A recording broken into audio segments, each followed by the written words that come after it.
আসসালামু আলাইকুম। ছোট্ট একটা রেসিপি নিয়ে আসছি আপনাদের মাঝে। কুচো চিংড়ি চচ্চড়ি। এখানে সব মশলা একসাথে নিয়েছি। টমেটো, কাঁচামরিচ, পেঁয়াজ, ধনিয়া গুঁড়া, জিরা গুঁড়া, হলুদ গুঁড়া, ছোটো ছোটো কয়েকগুলো মাছ, এক মুঠো আলু কুচি কুচি করে কেটে নিয়েছি। সব কিছু একসাথে লবণ দিয়ে তেল দিয়ে সব কিছু একসাথে মাখিয়ে নিয়েছি। সুন্দর করে মুথে মুথে মেখে নিয়েছি। মেখে নেওয়ার পরে আমি একটা কড়াই ভিতরে সব একসাথে দিয়েছি। দেওয়ার পরে সব কিছু আবার আরেকটু ভালো করে মাখিয়ে নিয়ে সামান্য অল্প একটু পানি দিয়ে নাড়াচাড়া করে আমি চুলায় বসিয়ে দিয়েছি।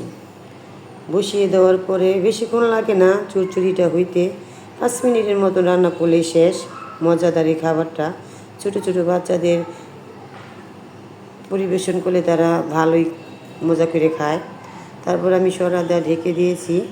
সরাদা ঢেকে দেওয়ার পরে হয়ে গেল আমার চচ্চড়ি ইচা মাছের। এই মজাদার খাবারটা বাচ্চাদের সাথে শেয়ার করেছি, বাচ্চারা খেয়েছে। আপনারও বাসায় এভাবে ট্রাই করবেন, ছোটো ছোটো বাচ্চাদের এভাবে রান্না করে খাওয়াবেন।